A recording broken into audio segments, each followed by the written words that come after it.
Hi, everybody, and welcome to the Coronavirus and Community Association Insurance Issues and Answers webinar. I'm Marketing Manager Sherry Branson. Please read the disclaimer that's on the screen. This disclaimer pertains to insurance issues related to community associations. The COVID-19 outbreak has left many community association owners wondering if their insurance covers losses caused by this pandemic. I'd like to mention that you can ask questions during today's webinar. If you look on the right-hand side of your screen, you'll see a questions box. Please type your questions into the box, and at the end of today's session, we'll be going over your questions. We'll be answering what we can answer. And if we can't get to everybody today, don't worry. We'll send you an email or call you later on. So thanks everybody for joining us. And I have a panel of experts in front of me right now. Today's panel of experts is composed of Kevin Davis, the founder of Kevin Davis Insurance. There's Kevin. Hey, Kevin. Good morning. Good morning. Mark Markell, attorney from Texas, law firm Roberts, Markell, Weinberg, Butler, and Haley. Hi, Mark. Hello, hello. Hello, hello. And Karen O'Connor Corrigan, president and owner of St. Louis insurance agency, O'Connor Insurance. Hi, Karen. Hi, everybody. Thank you, guys. This is our panel of experts who are here to help you today. And thank you for joining us. And please take it away. Sure. Good morning, everybody. I guess it's morning here. It's afternoon where you guys are at, right? Our goal today is to really talk about insurance coverages. We're not here to give any advice, or we're not insurance claims people, because the answer to every question is going to depend on how the claim is brought about. So, what we're going to do is kind of give you some of our thoughts in terms of insurance coverages. We have like a couple of questions that we're going to ask each other, and then we can chime in, and we're going to make it kind of a free-for-all. If you have questions, put them in the chat box, and Sherry will be back a little while later to talk about it. So, number one question, and I'm going to start with you, Mark, is what's that number one-ish insurance question you get asked about the coronavirus? Well, the number one issue I get asked is there coverage? Mm-hmm. And to which I have to reply, can you read the disclaimer on the first page of this webinar? Because each and every situation is different.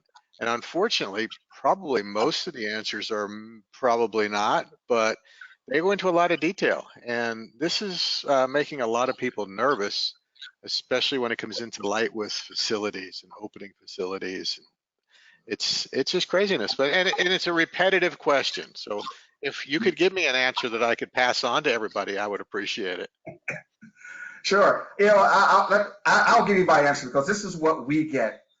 Will my D&O policy provide coverage for corona-related issues? That's the number one question I get over and over again, and I think that's the question you just asked me, right, Mark? Yeah, kind of. The problem is there's so many different so many different claims tied to corona. But yes, I know, and this is why the D&O question always comes up. If you look at the D&O coverage, it's a claim. A claim has to be made against the insured for a wrongful act. Now, a claim is a written demand for monetary damages or non-monetary relief, which means that, again, either I'm suing you for money, or I'm suing you because you are idiots and incompetent, you have no right and no authority to do what you've done. So that's the claim part of it. And insured is directors, officers, committee members, volunteers, so people who are involved in the community. And a wrongful act is any act, actual or alleged, misstatement, misleading statement, but it's any act. So you put those three things together, you have insured that has a claim for any act. People go right to the D&O policy, say, good, it's covered. The problem is, and they miss, is that key exclusion. And a key exclusion on a D&O policy is that anything directly, indirectly arising out of, or any way involving any bodily injury, sickness, disease, or death. That's the problem you have on the D&O side. For everybody, you need to know right now, those four things, if you mention those, I'm going to say, give Karen a call, because she deals with those issues. Right, Karen? Yes, thank you. So to your point, my number one question is always, does opening the pool create liability for the community?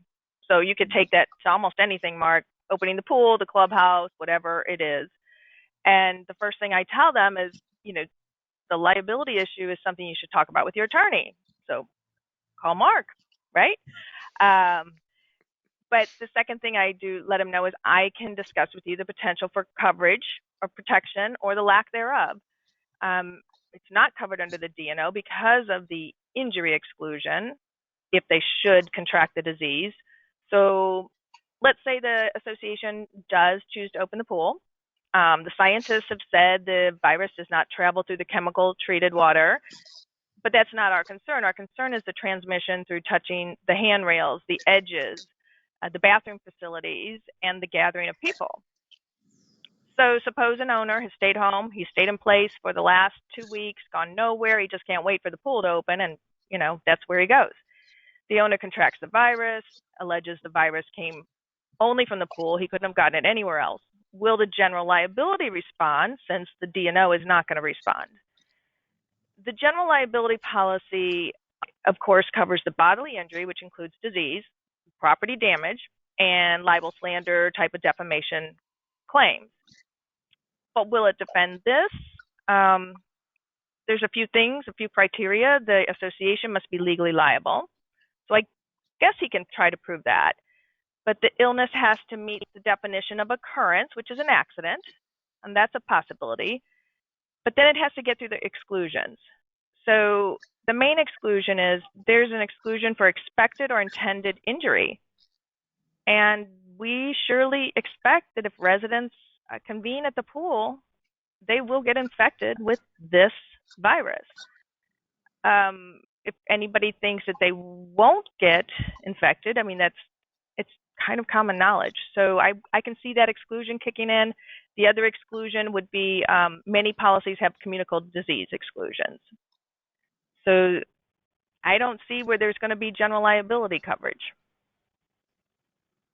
So Mark, did we answer your question?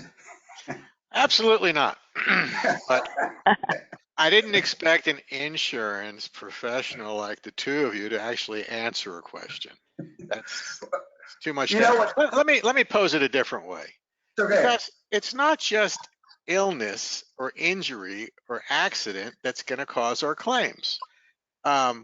What about a claim related to we just didn't call our annual meeting that was supposed to occur on April 1st. And we didn't do it because of stay-at-home orders. But our bylaws say, by gosh, you need to have that meeting on April the 1st. And so owner Smith files a lawsuit against all the board members and the association just for failure to call the board meeting. And they didn't call the board meeting because there were stay-at-home orders in place.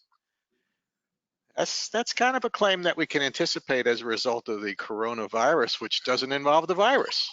Exactly. And this is what, from a D&O point of view, is that the kind of claims that we're going to see, and we do see them right now, is your breach of fiduciary duty because the board didn't do their job properly. There's no allegations of bodily injury, sickness, disease, or death. It is a breach of fiduciary duty because the board failed to do their job properly. And that's the kind of claims we see all the time. See, for us on the D&O side, if we see these claims all the time, and we're talking about breach of fiduciary duty, failure to enforce the rules, breach of contract, discrimination, wrongful foreclosure, those are our top like 5 or 6 claims that we see. Now, if just because of this coronavirus thing is involved, we're still going to see these 5. The board is incompetent. How dare they do what they're saying? They don't have where their authority comes from. So we're talking about your non-monetary damage claims that we're going to see. And we see them right now. We had our first claim came in because they closed the gym. And we're going to see a lot of people who are upset because the gym is closed, because the governor mandated that all public gyms be closed. Well, what happened was the people who lived there said this is not a public gym. This is a private, so you should remain open. So that's our first claim we received on here. But again, this would be a claim no matter what. You can say that, well, they closed the gym because of renovations and they shouldn't have closed the gym. So it's back to the breach of fiduciary duty, because I think the board doesn't have the authority to shut it down kind of thing. And that's the kind of D&O claims we expect to see. How's that sound? I expect to see that and like a whole lot more. I'm not sure whether they're D&O or GL, but one of the things that's happening quite regularly now, and I don't know if you all have seen this or not, is the short-term rental issue. And a lot of this is people's vacation homes or their homes that they're going to rent for a week or two. And the community associations where those properties reside have set some temporary rules in place, which says that we're not going to allow short-term rentals because that violates the stay-at-home orders and brings people into our community that we don't want in our community. And the folks who have lost revenue are filing claims saying you didn't have a right to stop our leasing of property. That's interesting for us, and I think it's probably on you, Karen, because of the loss of use, property damage part.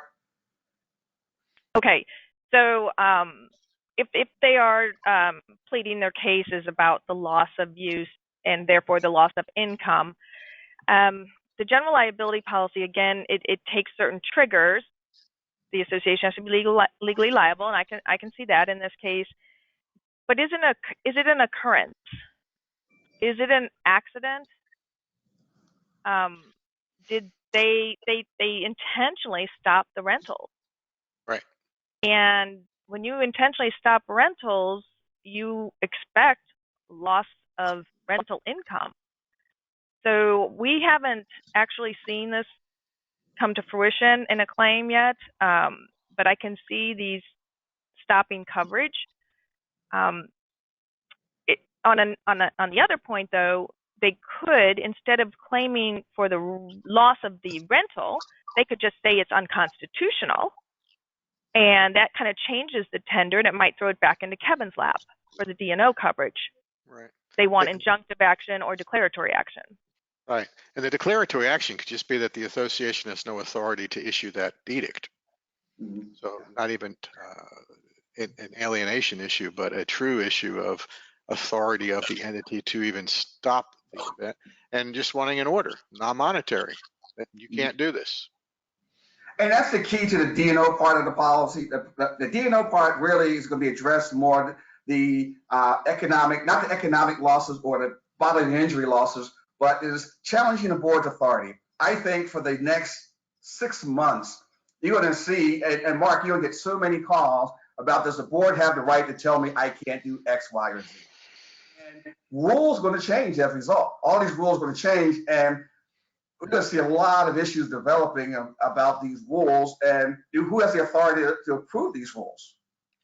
Well, fortunately, I won't have to deal with those individual homeowners because we don't represent them. We only represent the entity itself.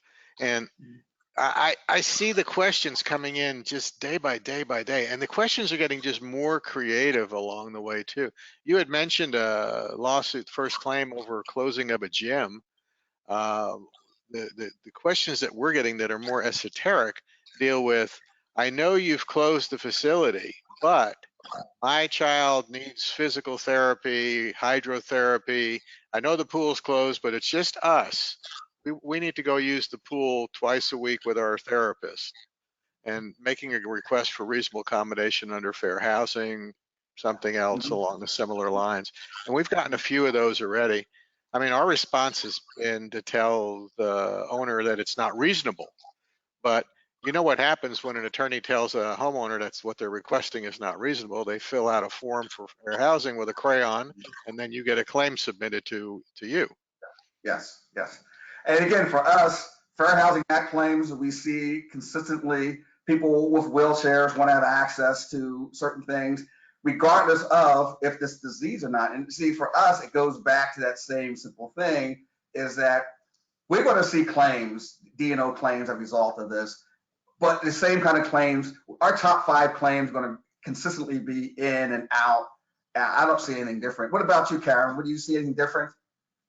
I don't. I mean, we have one where the gentleman claims that the hot tub needs to be open for his disability.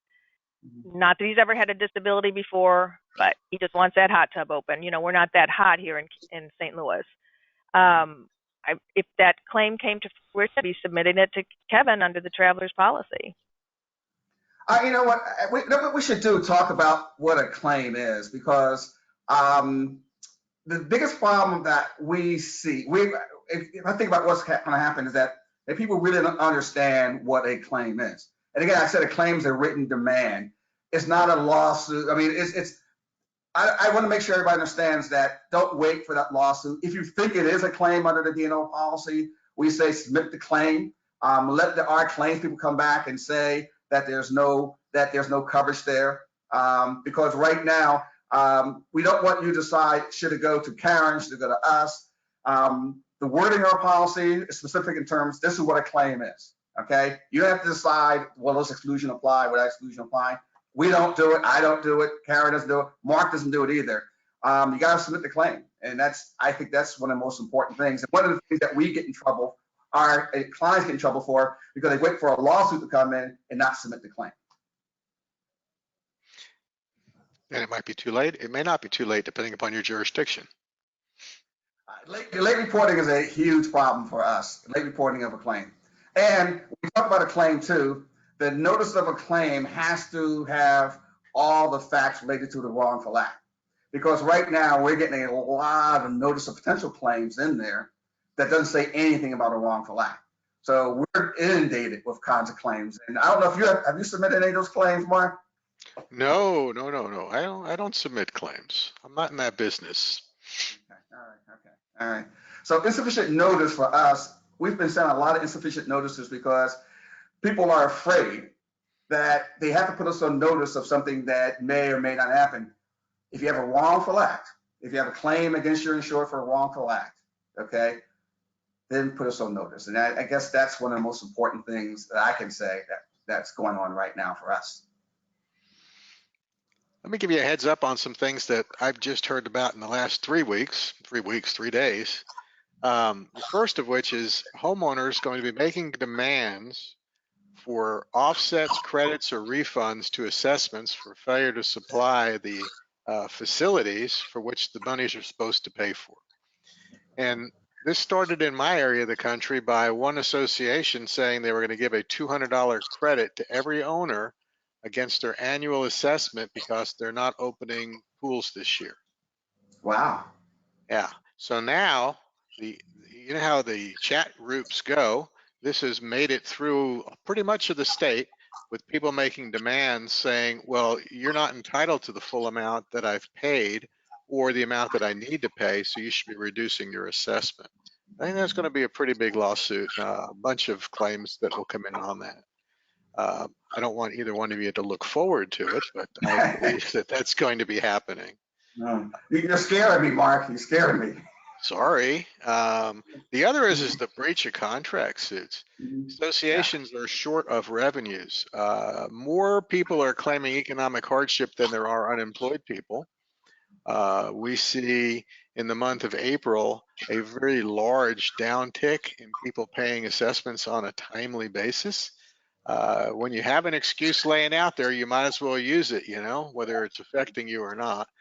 And won't be able to reach their obligations. At the same time, the contractors are having problems meeting their obligations, and some of them cannot fulfill their contractual obligations, so we have force majeure type claims. And I'm sure between the two of you, one of you may provide a defense for some of these, or I don't know that there's any indemnity at all for these associations. Yeah, breach of contract is interesting because most D&O policies have exclusion for breach of contract. We will provide a defense under breach of contract. No judgments, no settlements, and the reason is because it's intentional. I mean, you decide not to pay the contract, you can do that on any situation, and so people can just decide not to honor the contract. It's probably one of our top 5 claims that we see, the breach of contract.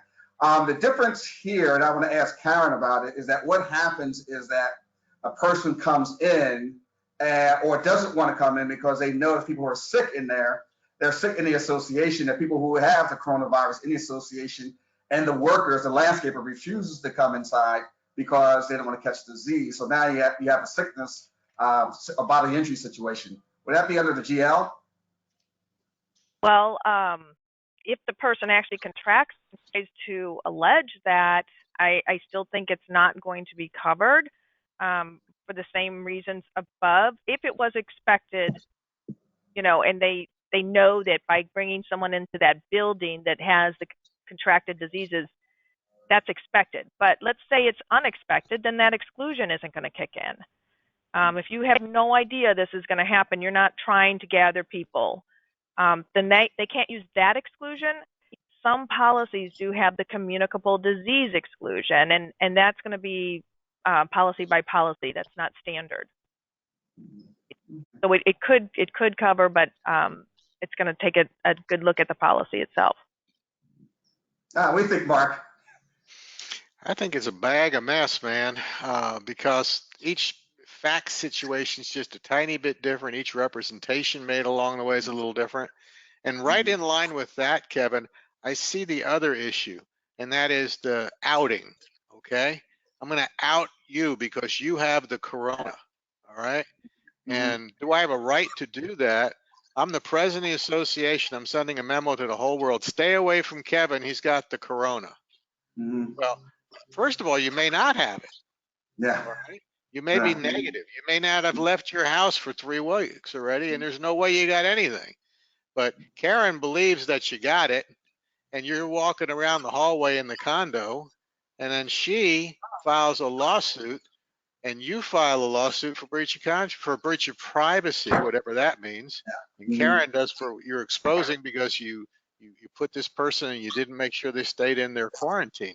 I mean, none of these things are probably covered, but those are suits that are coming. I'm truly worried about the financial well-being of our associations if we get all of these creative, unique type of claims and they get declination letters. And you can imagine the same situation is that I live on a 13th floor, and I know somebody on the 14th floor has it, and I push the elevator button, and all of a sudden I get it. So I'm suing the board of directors. I'm suing the person on the 15th floor, whatever it is, for bodily injury. And again, Karen, that's kind of your area more so than my area. What do you think? I mean, there is, as long as that communicable disease situation is not on the policy, that exclusion would preclude coverage, but we wouldn't be falling into that expected or intended injury situation. So I can see where there could possibly be coverage there. I could also see if we are having privacy violations, that could actually fall back on directors and officers. The association breached the name of the person that had it, something to that effect. That could fall back on Travelers D&O policy. It's a good point because our policy does pick up personal injury, which is false arrest, detention, imprisonment, malicious prosecution, defamation, libel, and slander. But I think some of that would also be probably covered in the GL too, especially in other words, if I'm a landscaper and I'm taking care of the area, and all of a sudden people feel that I'm coughing, and now the word is spreading throughout the association that Kevin the landscaper is now have all these different issues. That would probably cover your area, right, Karen? Well, yes. If the association knows about it and they let them keep coming, that's an expected, situation. But if this is a one-time thing and nobody knew this guy was spreading it, the GL policy should defend. Okay. All right. Okay. At least hey, heard that, Mark? You said the GL should be. We got an answer. All right. So for homeowners who claim to have caught the corona from the pool, you didn't get it from the pool. You got it from the guy cleaning the pool. Absolutely. Yeah. I want to make sure I got this right. I don't want to mess up at this point. But you can't have the communicable disease exclusion, or you got nothing. Is that a typical exclusion? I'm not finding it so much on the community association's policy as I find it on other business policies. So it's less frequent for communities. I do get a lot of background. Sounds like somebody's swallowing a microphone. Yeah. So we're looking here is that the slander part of it seems to be, or the personal injury part seems to be a issue where it could be a major issue for what we're doing, primarily because people will start accusing other people of different issues, right? Sherry got everybody's mics muted? Somebody that's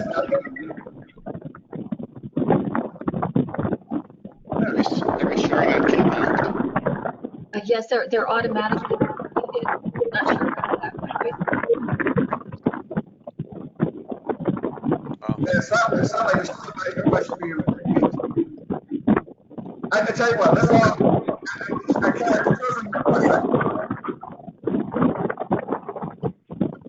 Let's see if it's one of us. I'll put mine on mute.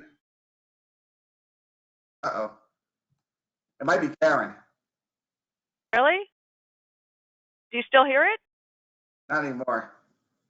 Okay, I don't hear it either. Okay. All right, Mark, you there? I'm here, live in color.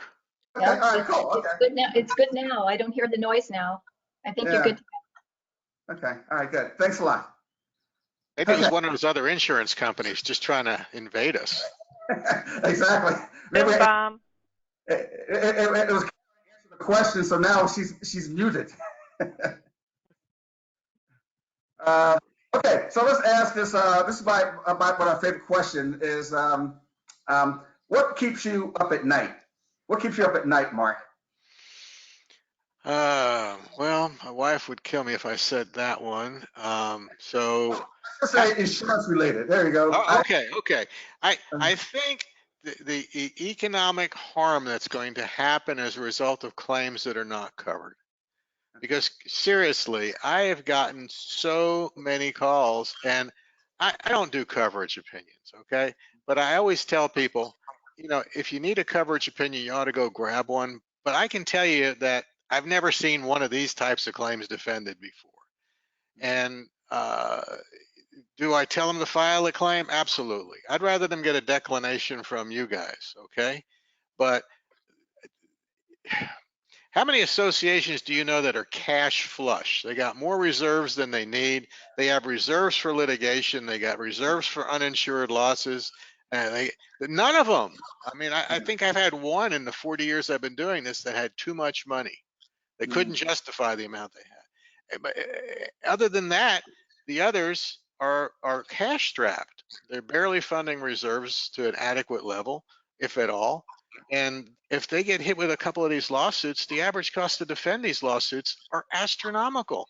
And then there's no coverage. So if you lose, you're going to have to raise your assessments to pay the judgments or the settlements. I mean, this is just really something that's going to be bad news, especially with this much claim potential of not having any coverage.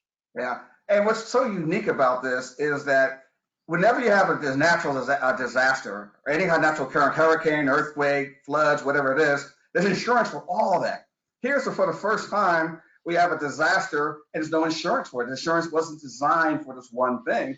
And now everybody's out there is looking for ways to get some coverage out there.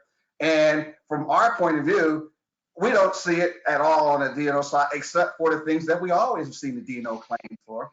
And those are the non-monetary damage, the board screwed up or the board's incompetent, the board has the authority, but not for the financial losses that they're going to see because somebody got sick, somebody died, disease all through the association, or there's a fear of it. So what about you, Karen? Well, to your point about there being a lack of insurance, I mean, if we get down to the real basics of insurance, it was never meant to cover anything that can happen to everybody at once. It was always about the spread of risk, about taking large pools of money and giving it to the few that have a catastrophe during the year. So that's why it has always excluded war or this type of thing, nuclear hazard. It's always meant to exclude that. But what really keeps me up at night is the thought that one of our community associations did not take enough precaution. If there's an infection, there's little chance of coverage for the reasons we discussed, the exclusions. But if the association is accused of perhaps doing too much, overstepping their authority, or protesters saying it's unconstitutional what they're doing, then there's a good chance of defense from the D&O product. And I'd rather see them do too much and have a possibility of defense than do too little and get accused of something that's absolutely not coverable. So the D&O product really with Kevin's traveler's policy, it comes through almost all the time when we've overstepped our bounds, as long as it was not a purposeful violation of statute or regulation. I mean, that's key also. We're not here for intended problems. Yeah, and I kind of agree with you there. And same thing with you, Mark, is that we have this new normal that we all have to get used to. And now we get used to going to the pool, maybe only 5 people would be at the pool at one time. But now all these rules got to be written up, and these rules got to be implemented. And people will always fight that. Who are you, board, to say, where did your authority come from to say you can tell me only 5 people would be at the pool? And again, what happens that 6th or 7th or 8th person comes out? Is it the board's responsibility to police the area? Is their job to be healthcare, workers to, take people's temperature? There's a new exposure that's happening out there in community associations that I have no idea what it is right now and where it's going to be going. So let me ask you this, insurance gurus, what's your fear of a state insurance commissioner, a governor issuing an executive order, or a legislator, state or federally, deciding that your policies need to have one less exclusion? Oh, like business interruption kind of exclusion, or that's all of our fears right now. Right now, from the insurance side, that our big fear is the federal. Somebody saying that, it all takes that one state to say, all right, everybody in the state of North Dakota, we mandating that you pick up business interruption. Once that happens, it's going to spread, and it will destroy the economy. Right now, insurance is losing money as it is. They've been losing money for the past couple of years. The rates have not gone up at all in a long time. And so, for every, dollar that takes in, they spend out $1. Now, all of a sudden, you have to start spending more money than you actually have, it's going to really, create all kind of problems for the insurance industry. You agree with that, don't you, Karen? Absolutely. We're going to see insolvency. So right now, the insurers have $800 billion set aside for the surplus for the claims that the actuaries thought we would have. And if we start paying for the loss of income, it's between 250 to 340 billion per month. So that's just going to eat up all the surplus that was put aside for the intended claims. Nobody's going to have coverage for those, and the insurance companies will become insolvent. Has there ever been an instance? Mark, and we're going into the hurricane season too, and on the East Coast. So Yep. But has there ever been an instance where the government has rewritten your policies for you in a way that you didn't anticipate, no revenues coming in? Because I think that if that starts happening, you're going to have to divert some money to your defense teams to set it aside, as opposed to worrying about paying it out, because paying it out is really not an option. Wow. Yeah. Mm-hmm. That's correct. And what would it do to contract law? I mean, there's a contract in place. It says what it says. Well, but the government has already done this. When they say to mortgage companies, you may not foreclose. Well, their contract says it's foreclosable if the obligation's not met. So this is why I bring up this issue about the insurance commissioner, because, there's quite a few contractual modifications by these executive orders around the country, including the national executive orders. And they're a concern. No one's challenging them because they're logical in terms of stopping the spread of a virus. But when it comes time to modifying a contract which didn't anticipate the payouts, and they're ordering you to make payments for which you're not obligated, it's different than telling someone, you still have to make your payments, but if you don't, they need to wait 90 days before they can take your house away. They're a little bit different, but there's still contract modifications by the government without compensation. And it may happen more once they get this whole virus thing under control. That's when they can start really looking at some of these issues. Right now, everybody's focus and energy is on that. Again, these are things that does keep us up at night from the insurance side, because we don't know what is going to happen. We've never faced a situation where there's no coverage out there for a disaster like this. And I have never experienced it. And right now it's there, and basically we all say the same thing. It is very limited coverage if you have any at all, and if you do have any, it's some minor defense costs more so than anything else in here. So it's a tough situation. This is tough. I don't know if we gave good answers or not, but I think we kind of started some good conversation. Well, I wrote down some things on my pad here during our talk because it's important to have a record. And I wrote down that defensive breach of contract, fair housing claims, and potentially claims for declaratory relief having an ancillary to do with the disease, but not directly with the disease, could potentially, maybe, sometimes be covered. Did I get it right? Yeah, I think that sounds pretty good. Yeah. All right, just want to make Great sure. takeaway. Gotta have something. That's why I have all these legal pads on my desk. Oh, yes. Kevin said and Karen said, there's 2 columns. All right. I guess we should find, Sherry, do we have any questions? Yes, as a matter of fact, we have a lot of questions, everybody that come in. And right before the webinar started, I received an email from Debbie Gorelli of Gorelli Insurance in New York. Thank you for sending your question in, Debbie. Debbie would like to know, she said the bylaws, she's been asked by a board member, the bylaws prohibit owners from running business activities within their units.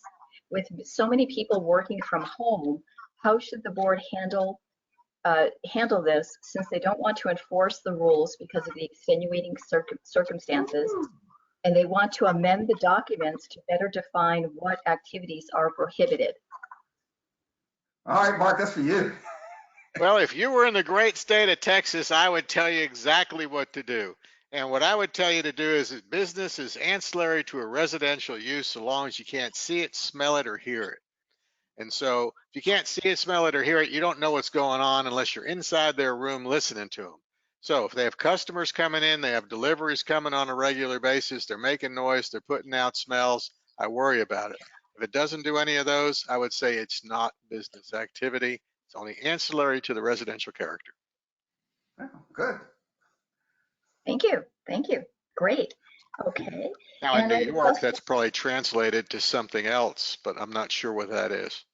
I'm not licensed in New York. I want to make a point of that. And here we have a question from Harmon in Texas. And he'd like to know, what if a board becomes aware of a COVID positive neighbor and asks how they should approach warning the neighborhood, etc.? Ooh. Well, if I was a Texas attorney, this is what I'd tell you, but I'm from New York. No, just kidding. I don't believe that community associations, condo associations are in the business of public health or disclosure of public health information. Now, having said that, if that owner came to me and said, hey, I'm giving you a heads up, I am COVID positive, I'm going to say, do I have your permission to tell people that you're COVID positive, that you're going to shelter in place, and that's why you're not coming out, not because you have some other thing going on? And if they say, no, you're not allowed to tell anybody, I would say, we're not going to tell anybody that that guy has the COVID. However, you could say, we have received a report of a COVID positive in our neighborhood. What good does that do you, though? Does absolutely no good. And I would leave reporting and disclosure and tracing to the public health officials. And whenever you can do that, that's what I would do. Okay, great. Thank you.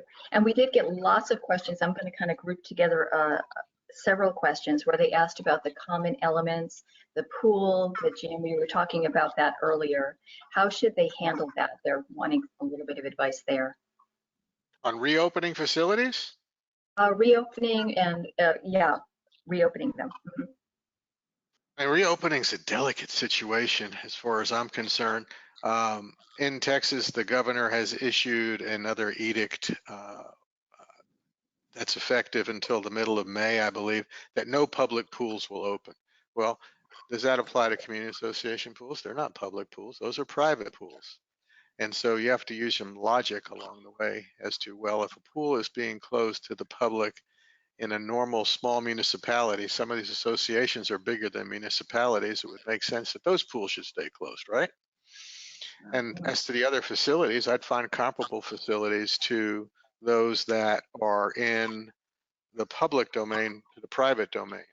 I think that in a lot of states, the executive orders don't go far enough because they don't consider the community association, which is a very broad form of communal living, that they should announce that these are the rules applicable to your association. Like as Kevin said, his first claim came in and the gym was closed because the state said public gyms should close. Well, logic tells you that it should be the association too. Most association boards have the right to control access and utilization of common areas. If that's not in their documents, then they need to be a little bit more concerned. But if it's in their documents and they do things using good business judgment, using a standard of care that's befitting them, whether it's ordinary or fiduciary, they shouldn't have any responsibility or liability. But when people ask this type of question, and no disrespect to the person answering, because I get asked this at least 20, 30 times a day these days, there is no cookie cutter answer. It depends upon your documents, your facility, and your money. And if you don't have the money to put the sanitation needs in effect that the CDC and your state's requiring to open that facility, you can't open the facility. I'd rather have the lawsuit for not opening the facility than the lawsuit for opening a facility and allowing the spread of disease for failure to enforce your duty, your standard of care duty, ordinary care or fiduciary, depending upon your state and your type of housing unit. So this is why it's worth it to spend the hour to the lawyer of your choice that understands this area to make sure you're doing things to where you won't get sued because you probably don't have coverage. Yes, there's a big difference between a breach of fiduciary duty claim because you don't open versus when you did open up and everybody got sick. Yep. Mm-hmm. I mean, think of the damage profile. If you're responsible and you can be proven to be responsible for the spread, that's probably a pretty high number. Because little Johnny didn't get to use the pool and he's got his feelings hurt, that's probably a lower number. And that's where I would go that route. I really, really would. And especially when they're going to have to be defending their own claims. Mm-hmm. Absolutely. Okay, great. And I have a question here from John. Thank you, John. Thank you for your question. A claim was recently submitted for the cost of cleaning the clubhouse due to it being open, and someone in the community tested positive. Are costs of the cleanup covered?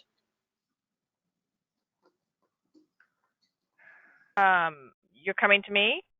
Yes. Okay. So have we proven that, okay, there's a discrepancy here between whether a virus can literally cause direct physical damage to a surface. Because it can be wiped up and it's only viable for like 72 hours, it usually doesn't alter the state of the property. And so there's a lot of discussion there. I mean, the cleanup would have to be exorbitant to breach the deductible. I think a lot of offices, a lot of clubhouses have had to clean up, and there's no proof that the virus is there. They'd have to go do more extensive search or research to prove the virus was even there, and did it cause direct physical damage? Chances are no. Okay, great. I believe you talked about this earlier, Karen, but causation in these cases is incredibly difficult. Right? Exactly. The strain of virus that's in that clubhouse is the same one that was on the doorknob of the church and of the car handle after the valet guy touched your car. So who caused you to have the disease? The causation issue is going to have to be really difficult to prove. Agreed. Mm-hmm. Okay, fantastic. Great, well, thank you. Thank you very much, panel. Ask more questions? I haven't seen any more come in, Kevin. Let me take a look at the, see if any more have. Okay. I think. Kevin, when's the big party at your house? Because you got better weather than the rest of us, I think. No, Karen's 80 degrees herself. She's doing good. Well, I know I'm 85 here, time. but I don't have the California shoreline or anything near me. Yeah. Yeah, I as soon as we open back up, we'll all have a nice party here at the Davis household. We'll be glad to. Pool party, no seminar, right? No seminar. This was enough for today. So are we done for today? This was really good. Actually, we received one more question that just came in. Does Okay. causation apply in workers' comp claims? I didn't hear the question, Cherry. I'm sorry. Oh, that's okay. Does causation apply in workers' comp claims? You know, workers' comp claims are a little bit different, and the statutes by state vary. Down here, if you incurred an injury or an illness while at work, you're covered. And so you're covered to the extent that workers' compensation covers you. Most people don't hire lawyers hardly anymore for workers' comp claims because it's either automatic or it's not. What they're looking for is third-party claims. But on the workers' comp side, generally, if you have an injury or illness that you sustain at work, you got to be able to prove you sustained this at work, which is the problem. You can't just show up at work one day and say, hey, I have COVID. You're going to have to show that you quarantined yourself, that everything you touched, all the people that came to your house, you stayed social. You got to prove a whole lot of things. So it's not as difficult. It's a little different than a general liability situation. And there are very few defenses to a workers' compensation claim for an illness or injury that is incurred at work. So it's a little bit lower standard, but there's still some causation issues. And if I was the employer, I would say, you know, it's not like you hurt your leg and you came to the nurse's office and said you were hurt. You got exposed, and 17 days later, you have COVID, and you're going to have to prove there was no intervening issues between the two. Or maybe you can show that other people there had COVID. No one else you were around has COVID, and that's enough to get it there. It won't be as hard, but it's not an automatic. Great, thank you. And one other additional question came in. Pam would like to know, thank you for your question, Pam. She asks, the board is planning to sponsor a pool party, speaking of pool parties, Kevin, with a DJ on May 2nd. COVID-19 shelter at home and work is still in force. She doesn't say which state she's in. Would you recommend the board not sponsor this pool party? My thoughts would be, do not sponsor the party or any type of public gathering until 100% COVID-19 restrictions are lifted. Do you agree? I'm not an attorney, and I'm an agent. I